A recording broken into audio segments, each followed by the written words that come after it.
Le pacte, le projet d'adaptation au changement climatique du tourisme, c'est un partenariat entre des chercheurs de l'ESG-UQAM et Ouranos. C'est un partenariat qui est supporté par le gouvernement du Québec dans le cadre du plan pour une économie verte 2030.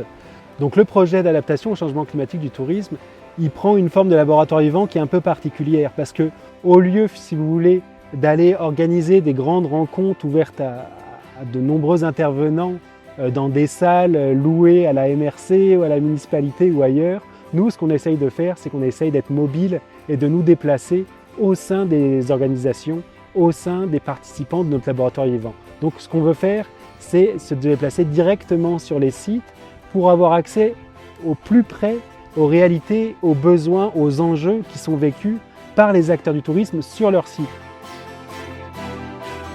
Le Sentier des Cimes, c'est un projet de partenariat avec la MRC de Laurentides qui recherchait un projet pour la réhabilitation et la mise en valeur du site patrimonial de l'ancienne pisciculture de Saint-Faustin.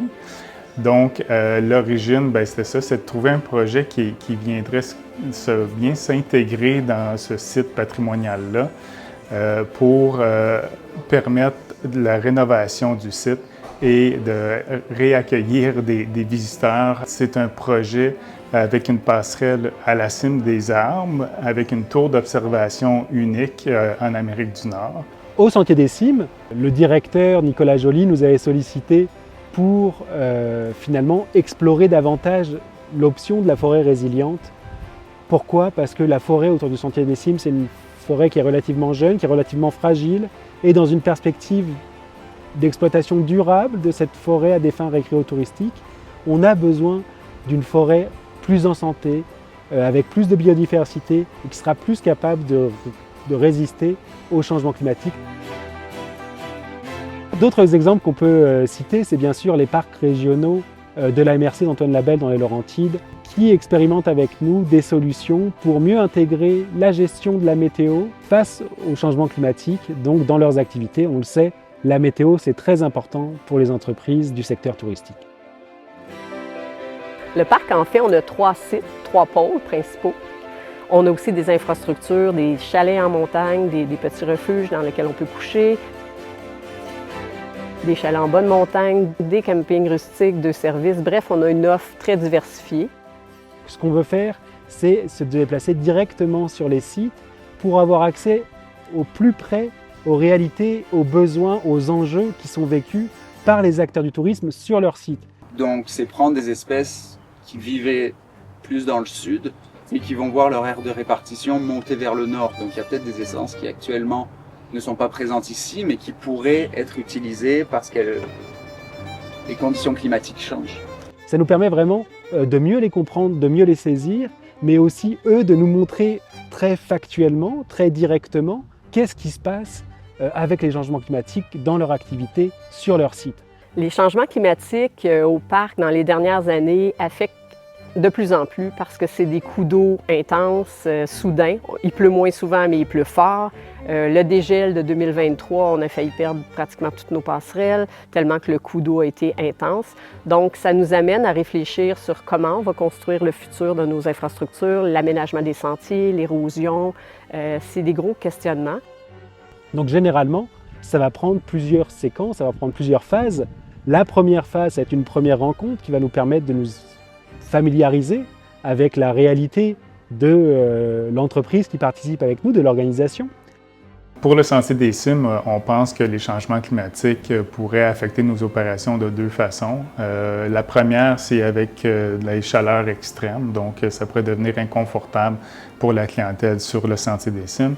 L'autre qui est plus préoccupante, c'est l'impact au niveau de la forêt. Donc, si on a des événements météo extrêmes avec des tornades ou des événements comme ça qui pourraient détruire les arbres ou des insectes nuisibles, donc on doit travailler à trouver des bonnes espèces d'arbres qui vont résister à ces conditions-là dans le futur.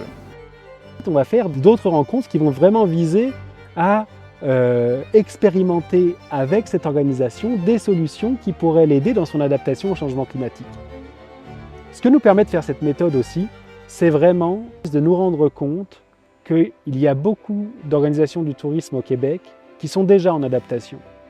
qui n'ont pas besoin de notre aide, qui n'ont pas besoin d'une intervention gouvernementale, municipale ou de chercheurs. Elles réagissent à des stimuli que leur envoie leur environnement. Et dans ces réactions-là, il y a vraiment de l'adaptation qui se passe.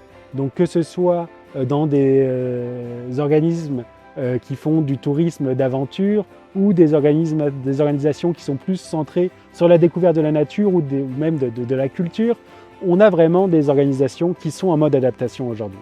On a aussi des exemples qui nous viennent des îles de la Madeleine où on accompagne certaines organisations touristiques dans la plantation, dans la végétalisation de sites qui sont touchés par l'érosion des côtes. Et donc on utilise une plante locale, le myrique des îles, pour protéger ces portions qui sont menacées par l'érosion. La beauté de cette activité-là, c'est qu'on est les 3 parcs, Poisson Blanc, Kiamika et le parc régional Montagne du Diable, à participer, ne serait-ce que d'avoir le temps d'échanger sur nos enjeux communs. On ne prend pas toujours le temps, je l'ai mentionné, on a des petites organisations, mais de prendre quelques journées complètes pour discuter de ça, c'est très, très valorisant. Et c'est surtout aidant d'avoir des experts qui nous accompagnent dans nos problématiques. Donc, je suis très heureuse de participer à cette étude-là. Le projet d'adaptation au changement climatique s'achève aujourd'hui dans les Laurentides. C'est vraiment un moment important pour nous parce qu'il vient un petit peu terminer ce cycle d'expérimentation qu'on a pu mener avec différentes organisations. L'expérimentation pour l'adaptation au changement climatique, c'est très important. C'est le moment où on va essayer de mettre en œuvre des solutions concrètes pour aider nos organisations à une échelle très organisationnelle, très locale, vraiment, de s'adapter au climat du futur.